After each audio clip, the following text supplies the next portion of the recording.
Ser Historia, Cadena Ser, con Nacho Ares.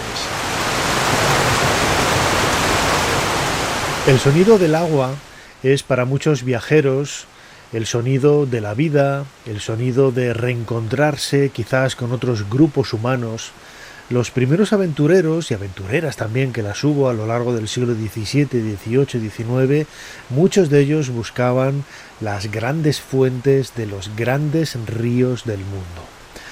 El cronovisor esta semana está dedicado a Richard Burton. Richard Burton, no el actor, sino ese aventurero, ese explorador que recorrió África, Oriente Próximo y nos dejó, como vamos a escuchar junto con nuestro compañero Jesús Callejo, una serie de reflexiones que nos hacen pensar sobre el sentido del viaje, el sentido de reencontrarse con uno mismo, aprendiendo y conviviendo con grupos humanos que nada tienen que ver con tu propia realidad, con tu propia idiosincrasia a la que estás terriblemente acostumbrado, ¿no? Y que no te permite quizás ver o disfrutar de otros espacios. El contacto con la naturaleza, el contacto con esas personas, aprender otros idiomas, aprender otras tradiciones, todo ello y sobre todo descubrir para que el hombre blanco, se diría en el siglo XVIII, en el siglo XIX, en Occidente, que éramos ignorantes de muchísimas de estas grandes apuestas por la historia de la arqueología y la historia de la evolución, pues pudiéramos aprender y reencontrarnos y unirnos a estos grupos. A Richard Burton vamos a dedicar el cronovisor de este programa de hoy, pero como siempre será uno de los muchos temas que vamos a tratar, en donde, como siempre, intentaremos hacer un poquito más de historia.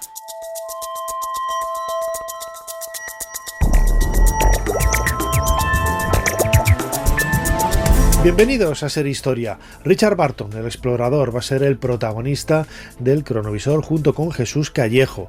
Luego nos adentraremos en los misterios de la Gran Pirámide a raíz de una nueva teoría publicada en la revista Nature que parece dar nuevos datos sobre la construcción de este enorme monumento hace casi 4.500 años.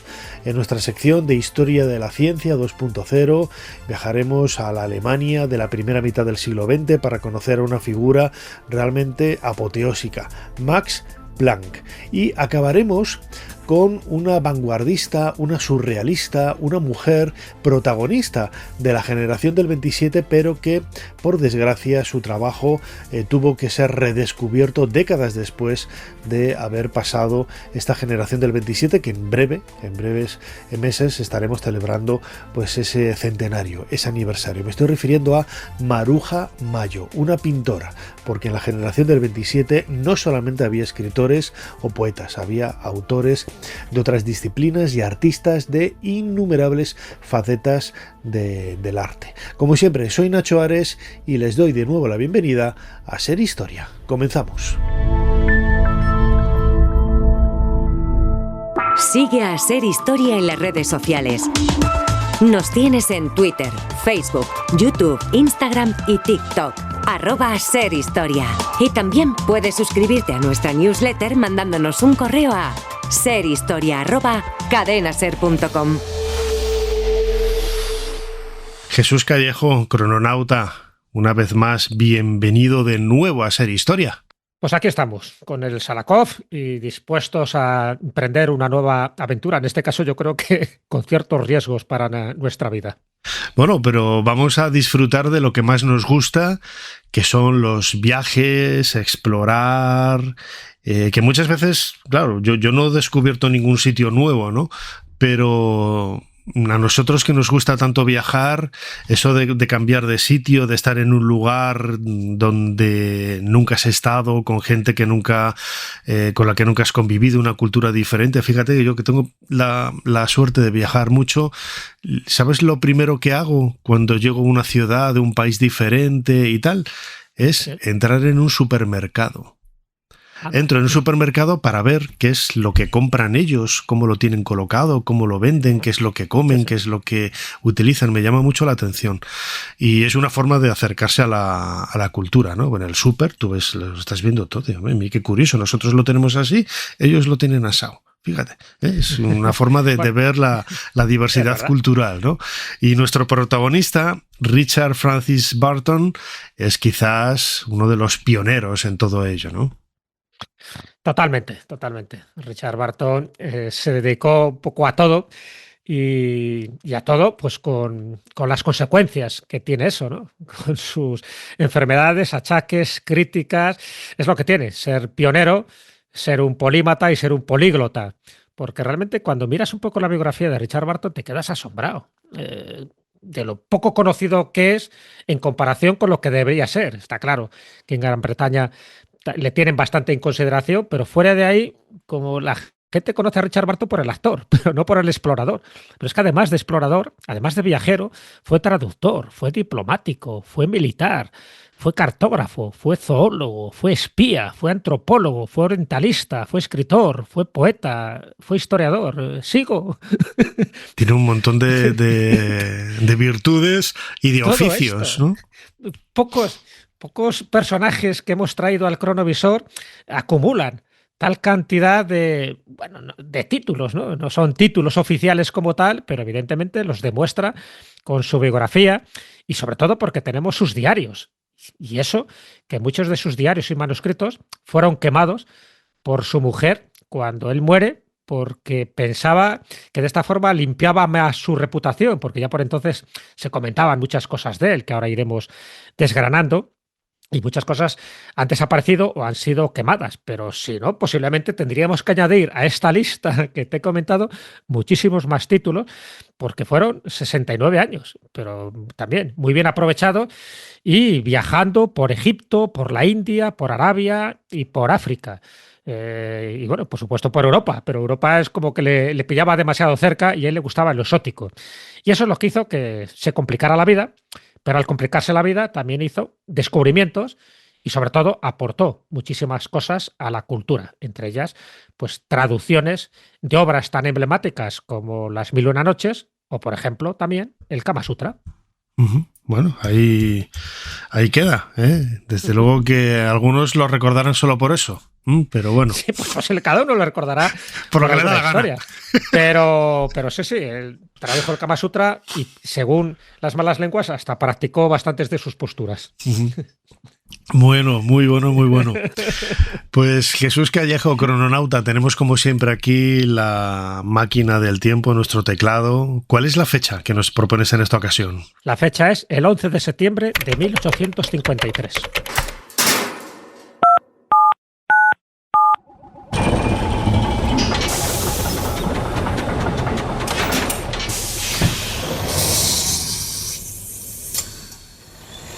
Adelante, pasen. Jesús Callejo les está esperando junto al cronovisor.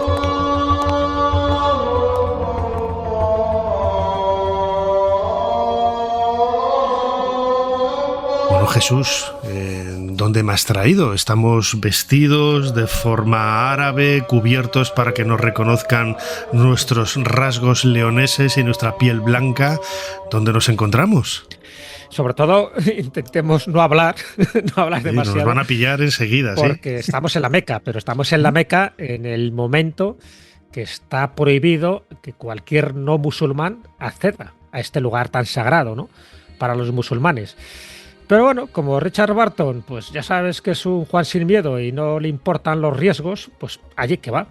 A ver, también le ayuda el que sepa 29 idiomas. Entonces se conoce no solo el árabe, sino, en fin, todos los dialectos y todos los idiomas locales que hay por la zona. Pero claro, él tiene que ir disfrazado.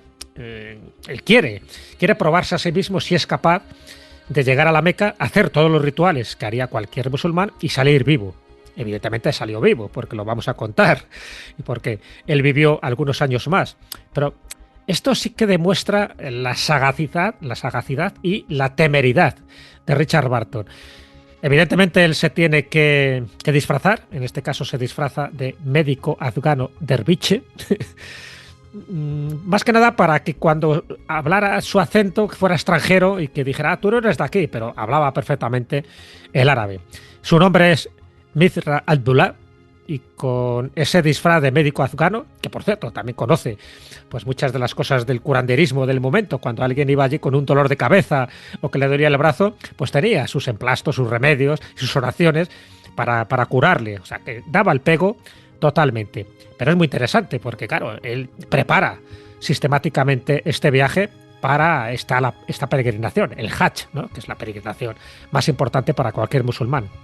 Ya que le vemos este 11 de septiembre, donde se sabe que estaba ya en Egipto unos días anteriores preparando todo esto, es cuando se va, cruza el Mar Rojo en condiciones muy duras, porque por entonces cualquier circunstancia era muy complicada, llega hasta el puerto de Jeddah, el principal puerto de entrada en la Meca, y allí es cuando se empieza a mezclar con los peregrinos de todo el mundo islámico, empieza a hablar con unos y con otros, él siempre, pues eso, con este disfraz de derviche. Sabes que los derviches forman parte del sufismo, ¿no? de esta especie de comunidad islámica, también muy preocupada un poco por prácticas también esotéricas y de fusión con la divinidad. Así que, por supuesto, él conoce el Islam y conoce todo lo que es el Corán de memoria, se une a la UMA es la comunidad musulmana de creyentes, se une a la caravana y él va actuando como médico hasta que llegan a Medina y de Medina dan el salto ya a la Meca. Bueno, pues aquí es donde le vemos en la Meca, porque entra con gran multitud, cualquiera ya sabes que te puede delatar. Estamos hablando de una época donde la Meca está bajo la soberanía del sultanato otomano, entonces cualquiera que no fuera musulmán y se les pillaba con facilidad, y a muchos les pillaron y les ejecutaban al instante, él va pasando todos los filtros y va haciendo todos los rituales, porque evidentemente el primer día participa como todo el mundo, ¿no?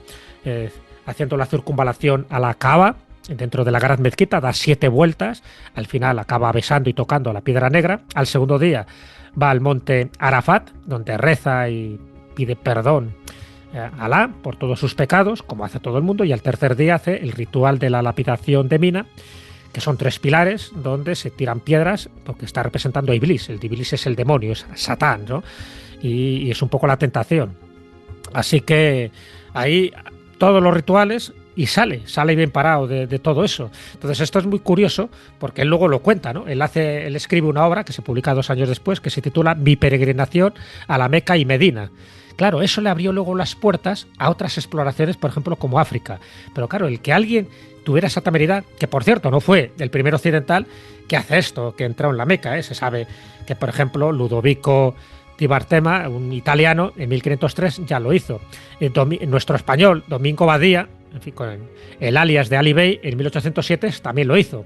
Pero bueno, Richard Barton, se puede decir como primer británico, era el primero que había osado en hacer lo que nadie se le hubiera ocurrido hacer. Primero por eso, porque tienes que dominar el árabe y luego tienes que dominar todos los rituales musulmanes, y él lo consiguió. Así que ese seudónimo lo volvió a utilizar en otras ocasiones porque le vino muy bien, ¿no? Bidra al-Dullah, que lo sepamos que también era Richard Barton.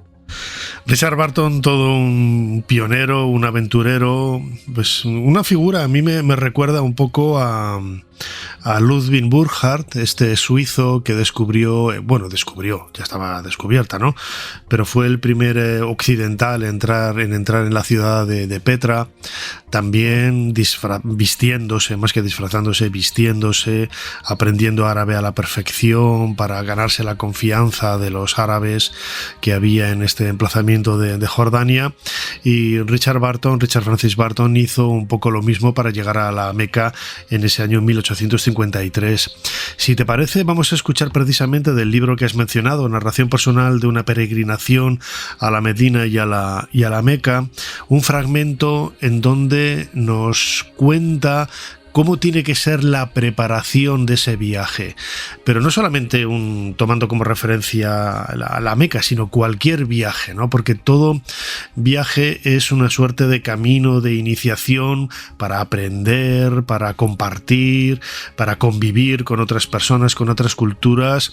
Y Barton, yo creo que lo cuenta de una forma extraordinaria en este fragmento. Vamos a escucharlo. De los momentos más gratos de la vida humana, me parece que es la partida en un viaje lejano hacia tierras desconocidas, sacudiendo con un esfuerzo poderoso los grilletes del hábito, el peso plúmbeo de la rutina el manto de las muchas preocupaciones y la esclavitud de la civilización, el hombre se siente una vez más feliz. La sangre fluye con vigor renovado a través de sus venas. Una mañana fresca de primavera amanece de nuevo para su juventud.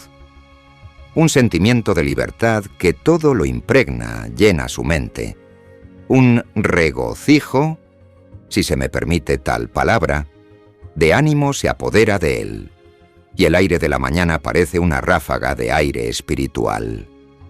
El viejo entusiasmo por los viajes, esa pasión inquieta por el cambio y la novedad de los lugares, regresa con renovada fuerza.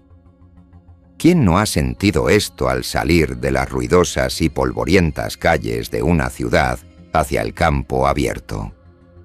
Pero cuánto más profundo es el sentimiento cuando el viaje es a través de regiones que conservan todavía su frescura primitiva, donde la mano del hombre no ha domesticado aún la salvaje exuberancia de la naturaleza.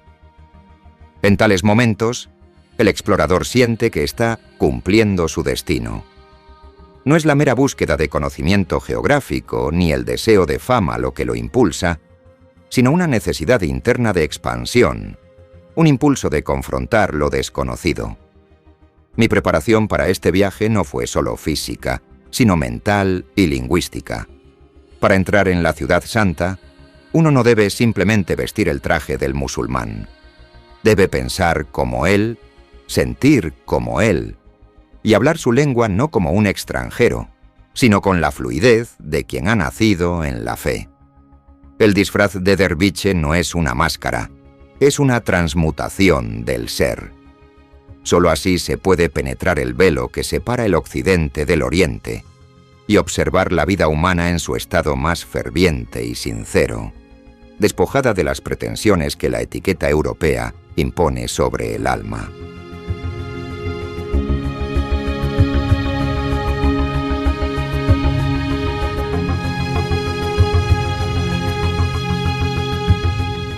Jesús Callejo, crononauta, el otro día te lo decía cuando te mandaba los audios, a mí me emocionó este y también luego el siguiente porque te das cuenta de la importancia del viaje. Yo no había leído nada de Richard Burton, conocía algunas cosas y de sus peripecias también en Egipto, pero no había leído nada tan profundo de un viajero, me atrevería a decir, y que te das cuenta de que esta gente no iba allí a saquear ni a robar, no, iba a aprender y a descubrir, y tiene un mérito enorme, y hacerlo con la solvencia que lo hace, la humildad con que lo hace y el sentido que le da a ese viaje casi iniciático, ¿no? Totalmente, para él este tipo de viajes eran iniciáticos, le fueron cambiando su forma de ser, su forma de ver el mundo, lo refleja en sus libros y sobre todo porque se da cuenta también de esa naturaleza humana, porque no hay nada como viajar para que muchos prejuicios vayan desapareciendo poco a poco. Y él le llama mucho la atención determinados aspectos porque él, como dominaba tantos idiomas, ya te digo, hasta 29, como viajó a tantos países, como se mezcló estrechamente con la vida, porque aparte de tener una gran biblioteca, aparte de leer muchísimo, también se mezclaba y bueno, entraba en los burdeles porque pensaba que ahí es donde se podía conseguir mucha información. Y no olvidemos que fue espía. Fue un bebedor. Bueno, unos entran en los supermercados para conocer cosas, y él entraba en un burdel para conocer un poco a ver cómo estaba la carne. Pero en fin, tuvo muchas adicciones, por supuesto, incluidas las drogas. Era un bebedor empedernido, o sea, que no olvidemos que él también estaba demasiado metido en su vida, sobre todo en los años más de juventud. Poco a poco su carácter y su personalidad fue cambiando. Y cuando estuvo, por ejemplo, a los 19 años, entró en el Trinity College de Oxford para, en fin, aprender una serie de disciplinas, y al año siguiente le echaron pues, prácticamente a patadas porque no conseguían que este hombre dejara de hacer gamberradas. O sea, que estaba más preocupado en divertirse que en aprender, y por eso le expulsaron, ¿no? Con 20 años, pero sin embargo le expulsan sabiendo esgrima, sabiendo cetrería y, por supuesto, sabiendo árabe y sabiendo ocultismo, porque le interesó muchísimo también estas disciplinas, que luego utilizó precisamente cuando él iba disfrazado Él se hace militar, también tiene que servir en la Compañía Británica de las Indias Orientales, se integra en el ejército en Bombay, destinado en Pakistán también, en fin, con distintas misiones. Lo digo un poco esto para que veamos cómo se fue forjando ese carácter y cómo cada viaje para él era, ya digo, pues una especie de viaje iniciático, porque eso le estaba sirviendo para, al final, ser un ciudadano del mundo. Y fíjate que una de las frases que más llama la atención de Richard Burton es que donde se sentía extranjero es cuando volvía a Inglaterra.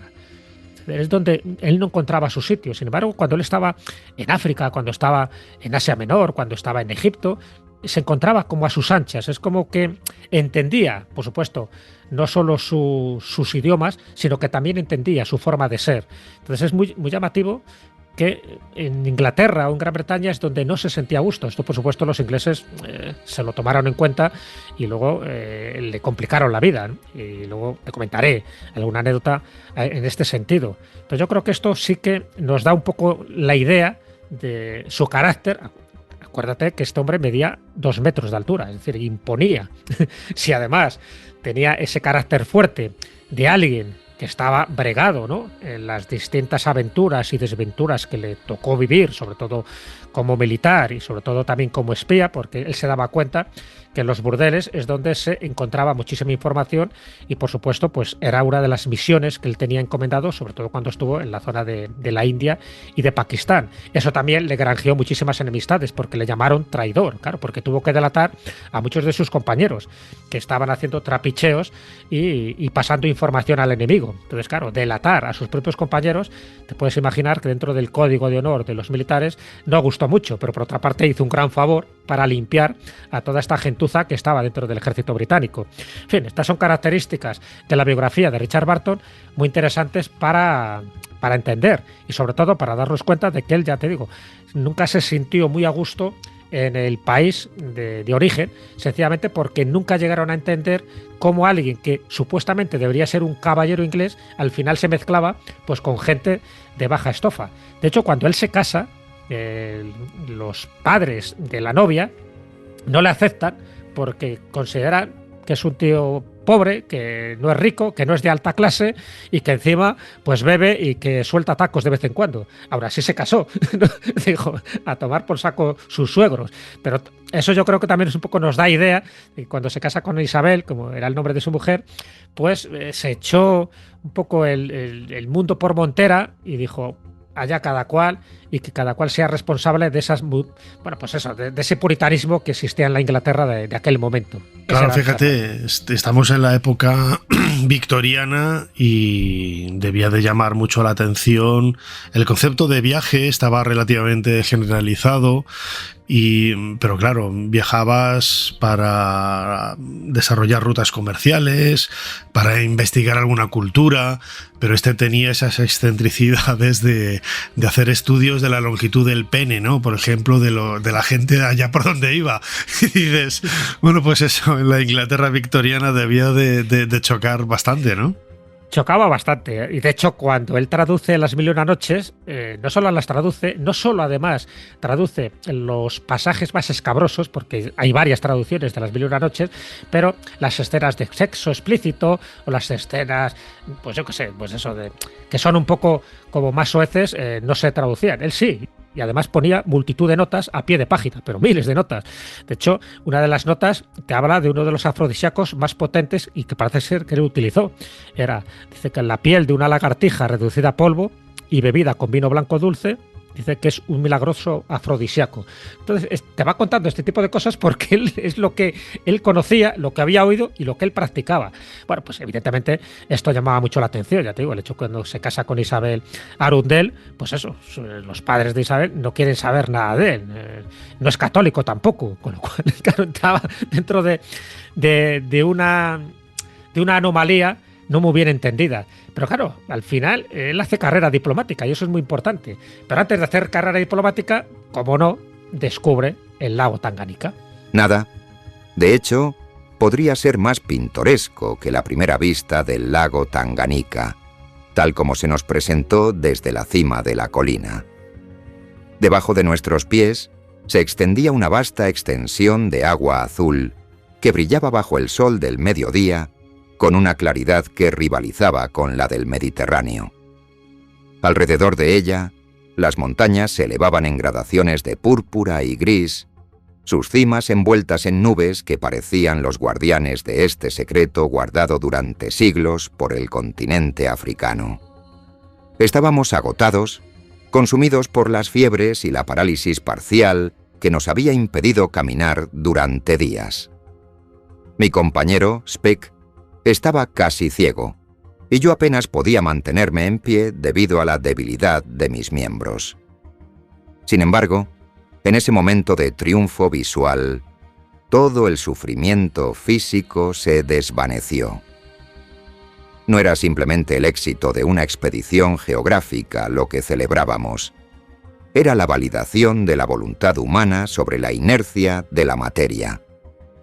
Habíamos atravesado tierras donde la muerte acechaba en cada matorral, donde el clima era nuestro enemigo y los hombres que nos guiaban estaban consumidos por el miedo. El valor de tal descubrimiento no reside únicamente en los mapas que se dibujarán más tarde, sino en la expansión del horizonte mental que proporciona. La naturaleza, en su inmensidad, nos enseña nuestra propia pequeñez y al mismo tiempo nuestra capacidad de grandeza al intentar comprenderla. Este lago, que durante milenios había existido sin que un ojo europeo se posara sobre él, es un símbolo de todo lo que aún queda por descubrir en el mundo y en nosotros mismos. El explorador no busca solo tierras, busca la prueba de que el espíritu puede triunfar sobre las limitaciones impuestas por el cuerpo y el destino.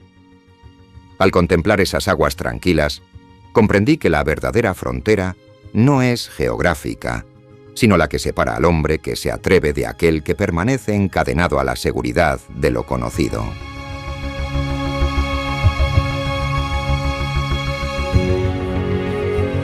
Escuchábamos, Jesús Callejo, precisamente lo anunciabas, el relato del propio Richard Francis Burton del lago Tanganika, pues quizás uno de los mayores logros, ¿no?, de su vida como viajero. A ver, el descubrimiento. Ya, el lago ha estado allí y había sido visto por toda la gente de allí durante miles de años, ¿no? Pero bueno, él también lo dice, ¿no?, que es el primer occidental, el primer europeo que fija sus ojos sobre ese lugar tan abrumadoramente hermoso, y en muchas ocasiones esto era con lo que se quedaba la gente, ¿no?, el gran público, por así decirlo, que esperaba este tipo de publicaciones y de conferencias y charlas luego cuando los aventureros llegaban a su país de origen, ¿no?, en este caso Inglaterra. Totalmente. Además, esta descripción que hemos escuchado del lago Tanganika, como ves, escribía muy bien, era muy poético. Claro, ya estamos hablando de una etapa donde él ha sobrevivido a la Meca, porque esto ya es posterior. Ya te digo que ese libro, donde cuenta sus hazañas en la Meca y en Medina, se abren las puertas de África, y ahí es cuando le encargan una misión para que vaya a Somalia primero, en compañía del explorador John Speke, con el que tiene luego bastantes disidencias, y ahí es cuando empieza a ver ese África totalmente exótica, desconocida, ese África negra, porque lo que van es precisamente a meterse en los lugares más inexplorados, y ahí casi pierde la vida, ¿no?, porque se sabe perfectamente que en una pelea que tuvieron con tribus locales, a él le atraviesan la cara con una lanza, y a partir de ahí le dejan una cicatriz tremenda, ¿no? Ya no te digo de Speke, que el tío iba cogiendo todas las enfermedades que había por donde pasaban. De hecho, por ejemplo, John Speke se queda sordo de un oído a causa de un escarabajo que se había introducido en su interior. O sea, que imagínate en qué situaciones estaba, ¿no? Y Speke además empezaba a disparar a todo animal que se movía, cosa que a Richard Burton no le gustaba para nada. Y dice, ¿pero por qué matas a este elefante si tú no vas a conseguir el marfil o no vas a comer su carne? Le daba igual. Para que veas un poco los dos caracteres, ¿no?, tanto de John Speke, que era el clásico inglés que prepotente, ¿no?, y que tenía como derecho a matar y licencia para matar a todo lo que se moviera, y sin embargo Richard Burton era más cuidadoso, es decir, vamos a utilizar las armas solo para momentos en los que necesitemos. Bueno, en la expedición alcanzan el lago Tanganika en febrero de 1858, y es cuando Burton queda absolutamente asombrado por ese panorama que se abría ante sus ojos. Ojos que solo podía ver él, porque Speke, ya te digo, se había quedado medio sordo por el escarabajo, pero en este caso estaba medio ciego porque había contraído la malaria. Entonces tampoco pudo ver el lago Tanganica. Entonces la descripción es más de Barton, que él lo disfruta, y además lo disfruta en un promontorio que es en Ujiji. En Ujiji, años después, es cuando Stanley encuentra al Dr. Livingstone. Te lo digo porque también es un lugar también emblemático y muy histórico. Bueno, Barton al final también cae enfermo, Speed continúa la expedición sin él, hasta que por fin da con el lago Victoria. Y ahí entra ese momento clave también en la biografía de ambos personajes, de ambos exploradores, porque lo que van buscando son las fuentes del Nilo, ¿de acuerdo? Del Nilo blanco. Las del Nilo azul ya sabemos que estaban en Etiopía y además fue un español el que las descubrió. Pero en este caso estamos hablando del Nilo blanco y Speke considera que el lago Victoria, que por cierto se llamaba el lago Nyanza en idioma bantú, pero ya sabes, ¿quién era la reina en aquel momento? La reina Victoria, pues ya está, haciendo la pelota a la reina, quitó lo del lago Nyanza y lo bautizó como lago Victoria, ¿ves? Británico, prototípico de aquella época. Posiblemente a Richard Barton no se le hubiera ocurrido. Pero ahí entra la controversia, porque Richard Barton posteriormente dice, no, el lago Victoria no puede ser el nacimiento del río Nilo. Y Speke dice que sí, que sí, que sí. Bueno, pues ahí, cuando ambos regresan a Inglaterra por separado, la reputación de Barton queda gravemente dañada a causa precisamente de la disputa con Speke, porque pues, Speke empieza a contar pues eso, distintas anécdotas de Richard Barton que no gustan nada a los británicos, ¿no? Estos comportamientos que yo te acabo de decir. Y obliga a la Real Sociedad Geográfica a patrocinar otra expedición en 1860 para saber dónde está realmente el nacimiento del río Nilo. Y mira tú por dónde, cuando se va a producir ese debate cara a cara entre los dos, cada uno arguye una teoría, Speke muere accidentalmente en una cacería antes de debatir el origen, ¿no? Siempre se especuló qué forma más sospechosa de quitarse de en medio a Speke. Por supuesto, las pesquisas y las sospechas cayeron Richard Barton, que él no tuvo nada que ver con total seguridad. Pero eso ya te puede imaginar un poco la situación que había en Gran Bretaña. De hecho, cuando muere Richard Barton, sufre un infarto de miocardio, muere, sus restos son repatriados a Londres, pero no se le permite que reposen en el Panteón de Hombres Ilustres de Westminster. Y al final tiene que descansar en Morlake, en Surrey, en una tumba con forma de tienda de beduino. Es decir, no pensaron que este hombre tuviera el linaje, el honor y la categoría de estar en el Panteón de Hombres Ilustres de Westminster. Craso error desde mi punto de vista por parte de los británicos. Desde luego que sí, porque la figura de Barton, Richard Barton, el explorador del siglo XIX, aventurero, podríamos decir también filósofo, marca un poco una época de viajes, de aventuras, y desde luego que es con lo que nos tenemos que quedar, ¿no? Y bueno, eso de la apariencia y la sociedad tan conservadora de la época, bueno, pues reaccionó como reaccionó, no se podía esperar otra cosa y ya está. Pero nosotros le redimimos y lo traemos desde luego al merecido puesto número uno que le damos ahora. La figura de Richard Barton ha sido el protagonista de este cronovisor una semana más, junto con Jesús Callejo. Como siempre, Jesús, muchísimas gracias por habernos ayudado a hacer un poquito más de historia. Pues muchísimas gracias de nada, porque ha sido un auténtico placer, como tú bien dices, pues rescatar a este gran explorador que tantos paisajes y pasajes nos ha abierto y muchas alegrías que nos va a dar cada vez que releemos su biografía, que no deja títere con cabeza. Un abrazo y nos vemos la próxima semana. Hasta la semana que viene.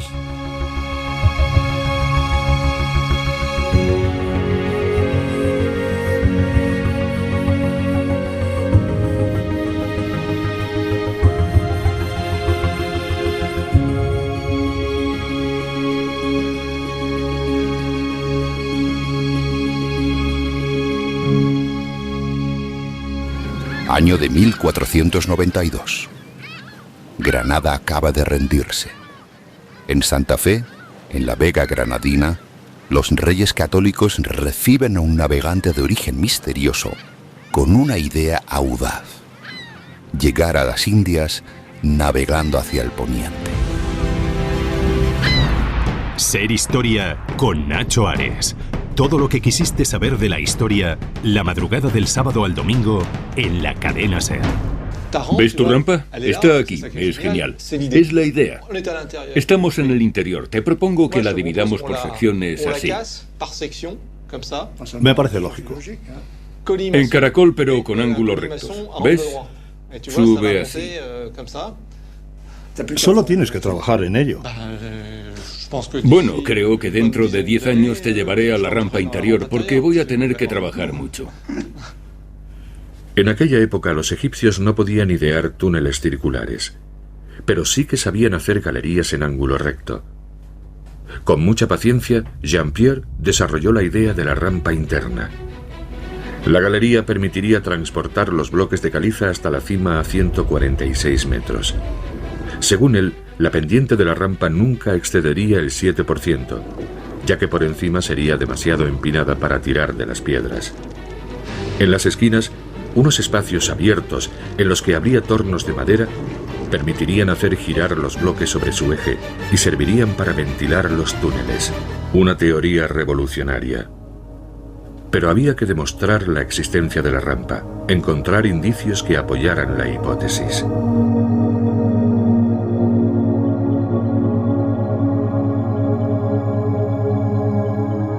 Comenzamos este nuevo bloque de Ser Historia y lo hacemos escuchando un fragmento de un documental de televisión, Resuelto el enigma de Keops, en donde se presentaba al gran público hace casi 2 décadas una teoría que en su momento fue revolucionaria.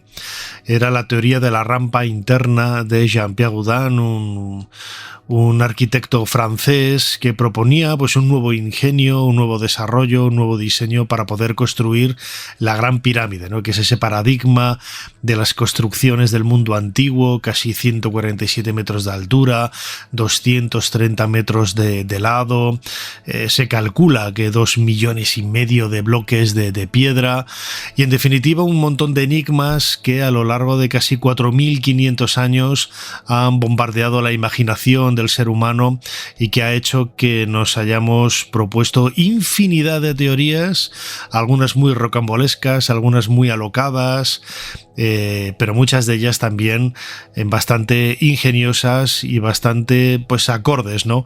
con lo que podría ser la realidad.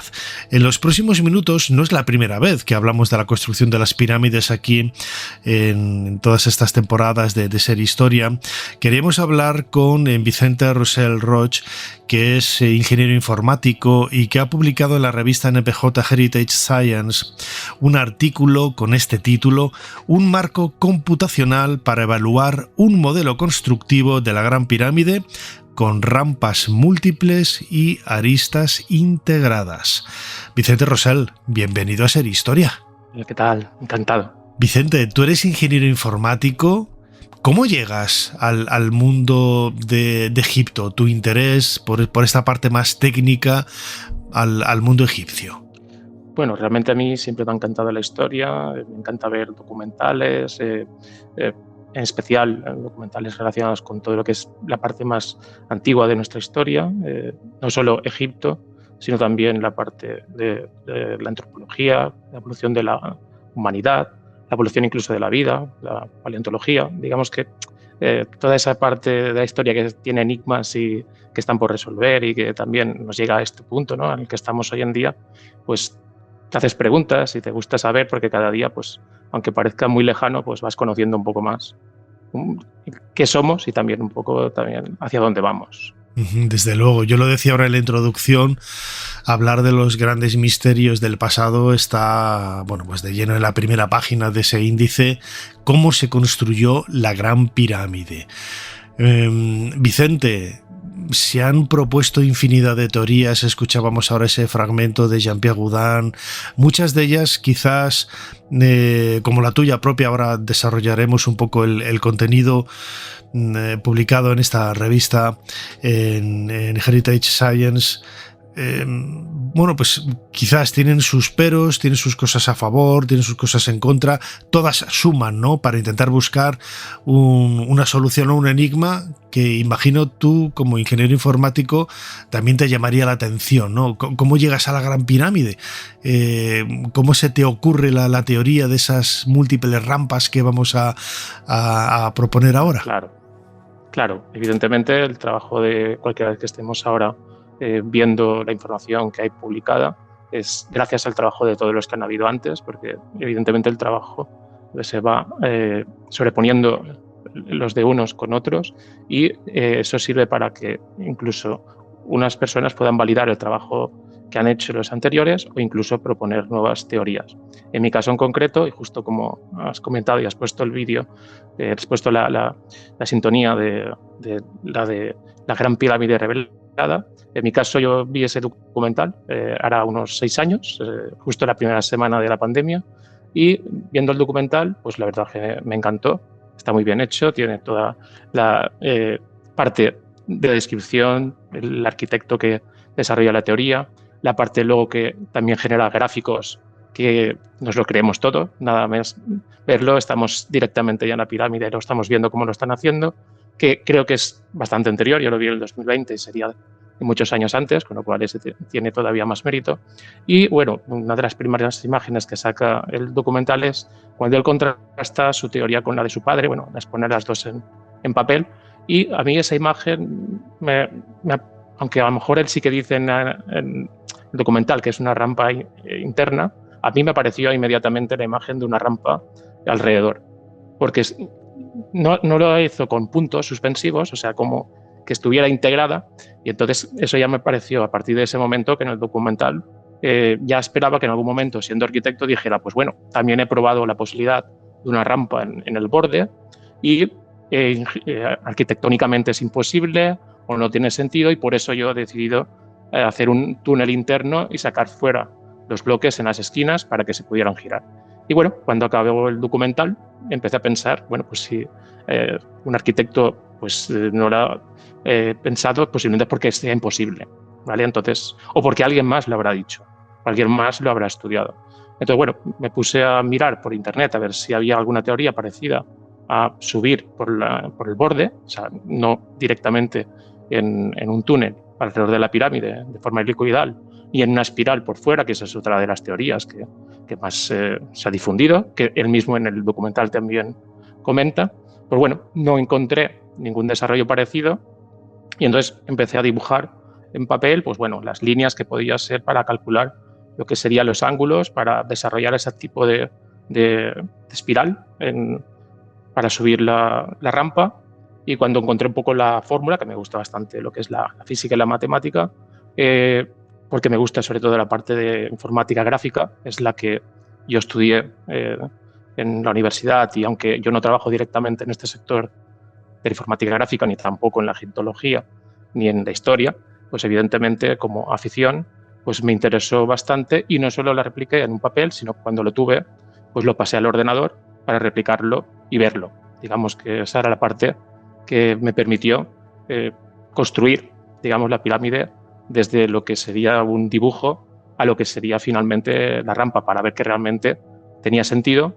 Y aunque no veía si se caía o no, porque esa parte de renderización de las imágenes era imposible verlo, me sirvió para ver que era posible.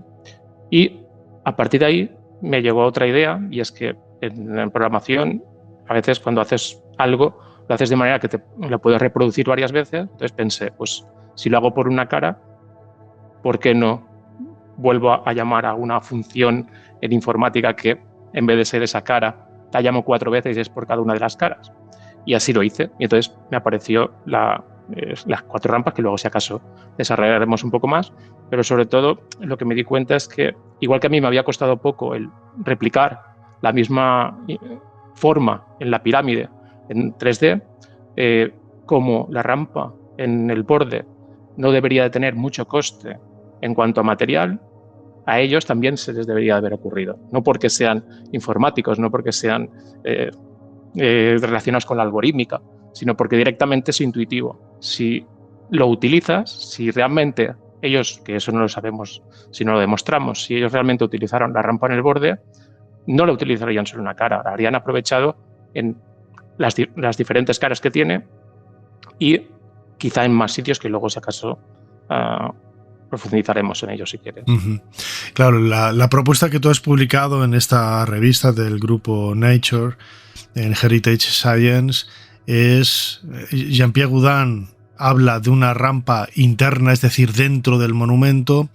Otras teorías, como la de Downes Dunham o Mark Lehner, hablan de rampas externas. Tú dices que las rampas que salen de cada una de las 4 caras están justo en el propio perfil del monumento. No están ni dentro ni fuera, están en el perfil, y que luego esas rampas se van cubriendo con bloques para poder taparlas y quedan diluidas en la superficie de esa piedra de Tura que recubre toda la pirámide, en este caso de Keops, ¿no? Sí, exactamente, sí. La idea, bueno, evidentemente cuando la visualizas, no solo la tienes que visualizar, sino tienes que pensar cómo la han construido, ¿vale? No es solo un render, sino... Entonces, ¿cómo? Pues la manera más fácil sería no colocando los bloques hacia cada una de las hileras. Se dejarían de colocar ciertos bloques que podrían dejar como repuesto para después, más adelante, ponerlos al final, y así cada una de las hileras iría desplazando ese conjunto de bloques que son los que formarían la rampa, de manera que ese camino escalonado que se crea a lo largo de las hileras se rellenaría con materiales, pues, de adobe o cualquier material, o placas de madera, y luego con arena, recubierto con arena, para que sea realmente una superficie totalmente plana. De manera que la superficie donde descansaría la rampa sería la propia pirámide. Eso es una de las partes importantes. No necesitamos otro material más que un poquito de material para alisar un ángulo que correspondería con el escalonado de la propia pirámide, y luego, evidentemente, la cara del lado de la pirámide, que sería como la parte de la montaña, ¿no?, de la pirámide. Esa también deberíamos dejarla un poco en altura para que pudieran pasar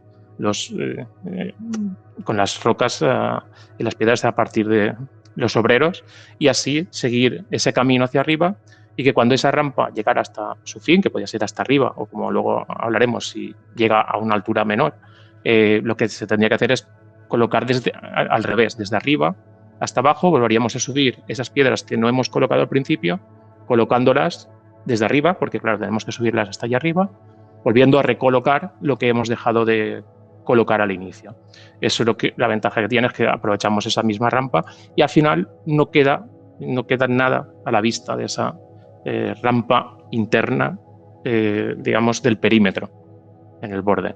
No quedaría si realmente colocan los bloques, porque hay que decir que también que cuando van bajando hay que volver a quitar el material de la rampa que hemos colocado para alisarla, para dejar otra vez lo que es la hilera escalonada, y sobre una base otra vez recta colocar los bloques que nos quedaban, que pienso que a lo mejor ya los podrían tener hasta tallados, para que, como sabemos también, la pirámide tiene diferentes alturas de hileras, con lo cual, si ya, no lo sé, pero si ya los tenían tallados, podrían perfectamente ser más rápida la colocación de las mismas. Y al final, cuando llegan abajo, digamos que, como has dicho tú, y han colocado todas las piedras de Tura al final, no debería de quedar señal, teóricamente, de esa rampa integrada, por eso el nombre de integrada. Claro. Fíjate, hay mucha gente que cree, ¿no? Quizás es algo que se ha sentado durante muchos años de copia y pega, copia y pega, copia y pega, y el dato es erróneo, ¿no? Se habla, yo lo decía al principio, 2,5 millones casi de bloques de piedra, y la gente cree que son bloques uniformes, como si fueran piezas de Lego, cajitas del mismo tamaño, colocadas unas al lado de las otras, y que tienen el mismo tamaño tanto en la base como en la altura, y no. La mayor parte de esos bloques hoy sabemos que tienen tamaños muy muy diferentes. Algunas son casi del tamaño de un libro pequeño, o sea, son piedras es que hay de todos los tamaños. Muchas de ellas, la mayor parte quizás son irregulares, porque son restos de cantería y arena que se ha utilizado, escombros para rellenar el núcleo, y a medida que vas ascendiendo los bloques son cada vez más pequeños también, ¿no? Los egipcios no eran tontos, o sea, no eran tontos. pequeñitos y apenas hay, me parece que unos 30 o 40 bloques que superen esas 50 o 60 toneladas como los 9 que vemos en el techo de la cámara del rey.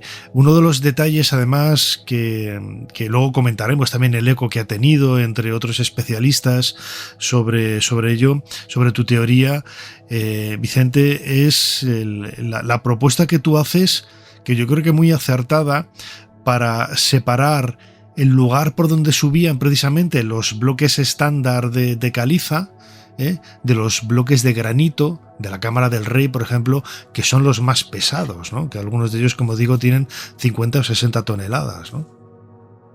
Sí, correcto. Y como tú dices, los millones de bloques no son estándar del todo. Cada uno es diferente, aunque en un modelo computacional hay que unificar y calcular, porque si no es inabarcable que cada uno tuviera un tamaño, aunque sí que se puede proporcionalizar.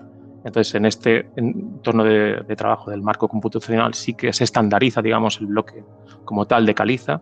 Y luego, pues, evidentemente, esos bloques de caliza, como he comentado antes, subirían por las rampas, girarían en las esquinas, aunque hubiese una plataforma más ancha, no sería lo suficiente ancha como para que bloques más grandes, no solo por el peso, sino por el tamaño, que creo que son hasta 9 metros también, y no sé si 1,5 metros también de anchos o casi 2 metros, pues eso sería inviable pasarlos por una rampa estrecha y ampliarla. O sea, el modelo también permite parametrizarse y por tanto podríamos ampliarla. Se podría estudiar si ampliándola mucha podrían caber, pero evidentemente eso estaría comprometiendo la seguridad de la propia pirámide, casi seguro.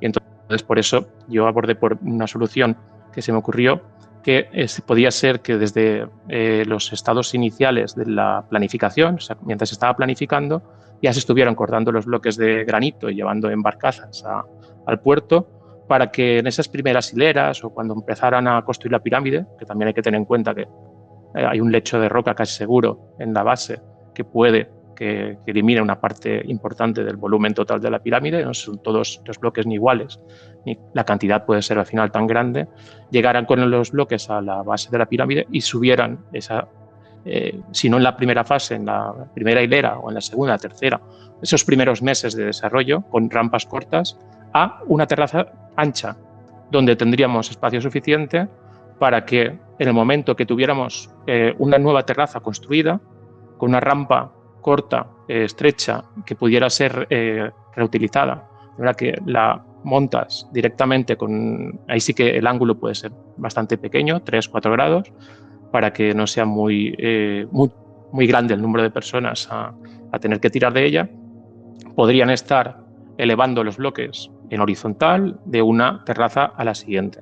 Y así, de una terraza a la siguiente, recolocando cada vez las rampas, deshaciéndolas y volviéndolas a hacer a lo largo de la terraza, cuando fueran haciendo nuevas terrazas, de manera que en este marco computacional lo que se está haciendo es calcular el número de personas necesarias, porque eso es un tema de física, no es algo que, si es posible físicamente hacer eso, no que se hiciera. O sea, el marco computacional para esta parte del granito lo que entiende es que va por otro camino, o sea, no puede subir por ahí. Yo no crearía una rampa externa porque por eso es de huella cero en el sistema. No crearía un sistema de poleas porque tampoco entra dentro de mi perspectiva y a lo mejor está no anclada en la época en la que estamos, ni contrapesos, con lo cual la solución más parecida a ir subiendo poco a poco de una hilera a otra, como sería la propia rampa en el borde, que también va, digamos, escalonándose, es un modelo muy parecido al propio borde, teoría de la rampa en el borde, por eso, porque vas escalonando, haciendo una rampa, subiendo bloques, recolocándolos siempre en horizontal, siguiente hilera, subiéndolos, y hasta al final que vas colocándolos en la propia cámara. Pero para eso sí que es verdad que yo cuando lo estaba escribiendo reconozco que necesitarían haberlo planificado desde el principio. O sea, es muy y también haber empezado a llevar los bloques de una etapa muy inicial, con lo cual no sé si eso está contemplado o no está contemplado en la literatura o se sabe algo más del tema, pero para mí el hecho de que a mitad hubiese, por ejemplo, llegaran a la Cámara de la Reina y en ese momento decidieran, no, vamos a hacer la Cámara del Rey, y no hubiesen pensado antes que lo iban a hacer hubiese sido imposible. Entonces, crear una rampa recta o cualquier otro modelo, porque en ese momento no puedes decidirlo. O sea, yo creo que la Cámara del Rey estaba claro que la iban a hacer desde el principio, parece lógico, y que llegaran los bloques. Al principio les daría una carga mayor, pero este método podría ser válido, teóricamente, matemáticamente y físicamente podría ser válido, porque, sobre todo, al calcular el número de personas que están dentro de la terraza para tirar esos bloques y que podrían utilizar hasta lo que serían palos como cabestranes para poder asegurar más lo que es el tiro y que no hubiese retrasos en el bloque para que se cayera con más seguridad, pues al calcular esa disposición en la terraza de cuántas personas, que podían ser hasta 600, hasta 900 personas, la superficie ocupada nunca es mayor del 7% de la terraza. Es pensando en 6 campos de fútbol y que cada vez más arriba pues vamos quedándonos con menos, al final, incluso en la etapa de los 40, 50 metros, tenemos espacio suficiente para ir arrastrando esos bloques sin que los grupos de trabajo tampoco colisionen con los mismos que están subiendo los bloques de caliza. O sea, el proyecto de subir la caliza nunca para porque los bloques de granito estén subiendo, que otras teorías también que utilizan rampas o contrapesos, digamos que ese periodo de tiempo que estarían subiendo los bloques de granito deberían de parar la subida también de los bloques de caliza, con lo cual se compromete el proyecto completo, mientras que en esta aproximación todo va en paralelo. Es lo mismo que las rampas, y también incluso en la propia terraza hay espacio suficiente para que incluso 2 equipos de trabajo pudieran estar moviendo bloques de granito.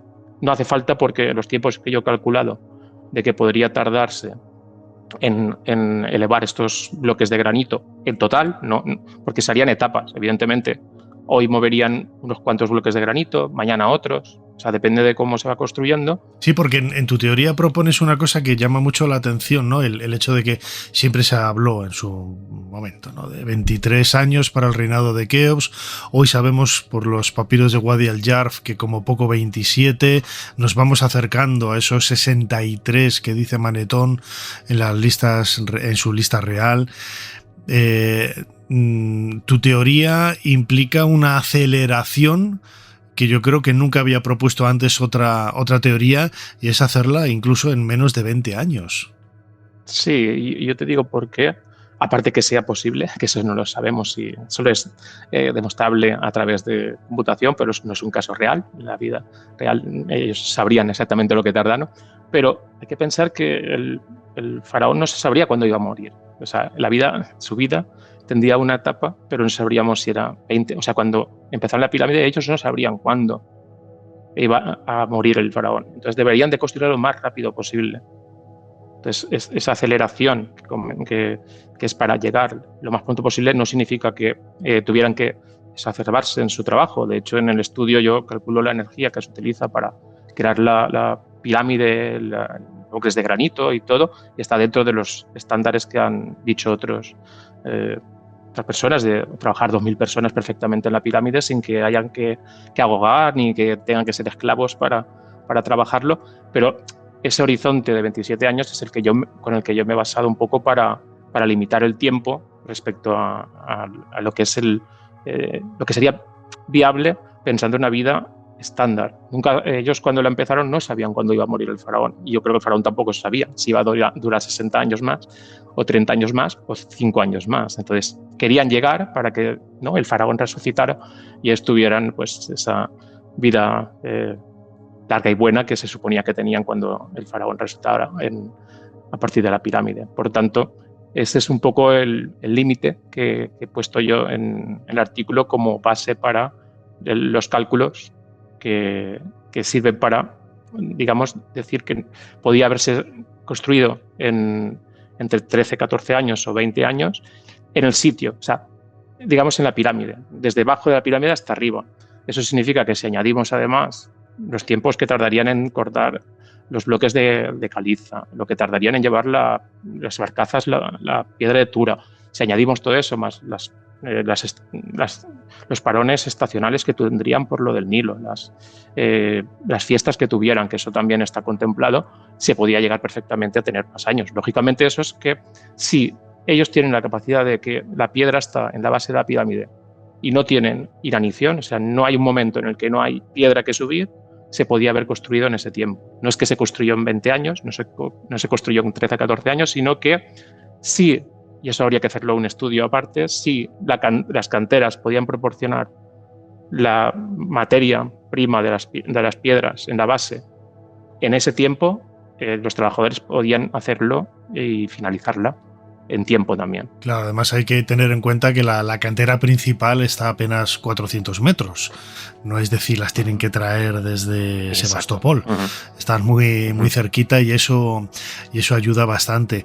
Vicente, Rosell, ya para ir acabando, dos cositas muy rápidas. La primera, la gente pensará... Nosotros vamos a poner en nuestras redes sociales de Ser Historia el enlace porque el artículo publicado en Nature es de código abierto y lo puedes descargar sin problemas para poder leerlo. Está lleno de gráficos muy interesantes y muy visuales para poder entender el trabajo.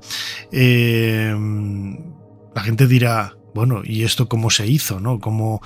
Mejor dicho, ¿cómo se hizo? ¿Cómo se demuestra, no? Que esto es cierto o no.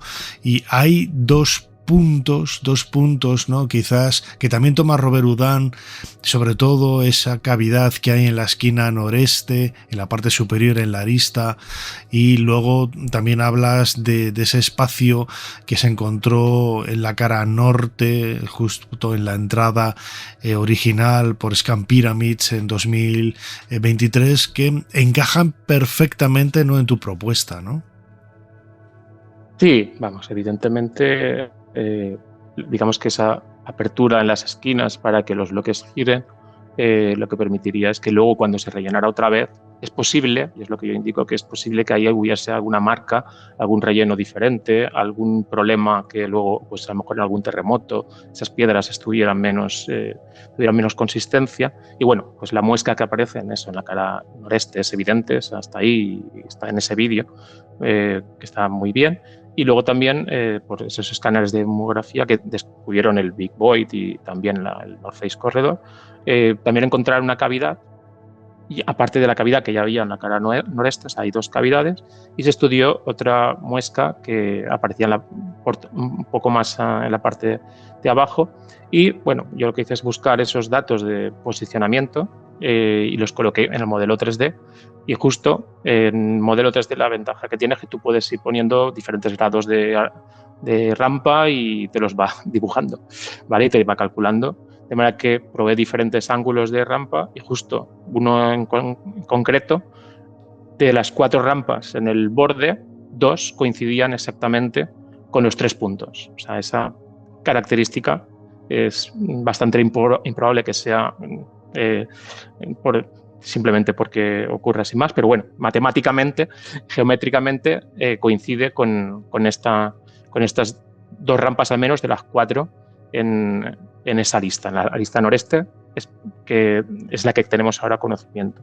Y respecto al corredor de la cara norte, que también, bueno, creo que fue el 2024, 2003, y ahora lo han caracterizado, también han puesto hasta qué dimensiones tiene, qué ubicación tiene, un artículo del 2025, pues me sirvió otra vez para colocar el modelo 3D la situación.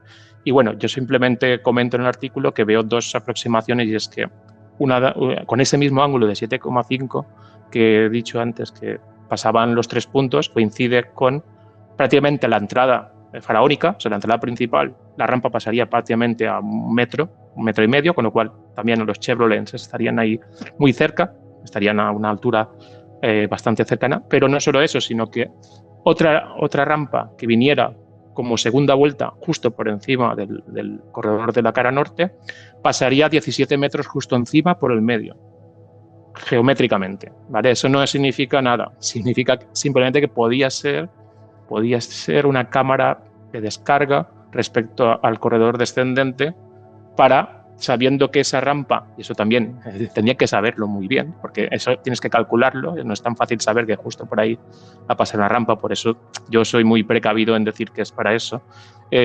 Si pasaran por ahí muchos bloques o miles de bloques que quedan por pasar, seguramente vibraría mucho y tendrían la precaución de que a lo mejor su corredor descendente no se derrumbara Entonces, esta es un poco una posible interpretación porque coincide justo en vertical con esa segunda vuelta de la rampa. Y eso sería otra posible correspondencia geométrica, no demostrada, evidentemente. Vicente, para publicar en esta revista, en NPJ Heritage Science, hay una revisión por pares, es decir, hay un comité científico, ¿no?, que valora tu propuesta. ¿Te hicieron algún comentario? ¿Tuviste que corregir algo? ¿Tuviste que quitar algo? No sé, cuéntanos tu experiencia. Sí, la verdad es que es un proceso, no digo complicado, pero sí es exhaustivo porque primero es muy importante las referencias que utilizas, analiza muy bien las referencias que utilizan, el porcentaje que utilizas de bases de datos científicas comprobadas, porque si no, pues no valdría introducirlas. Esa es una fase que ya tú, cuando vas desarrollando el artículo, te sirve además para enriquecerlo, que eso es muy importante también.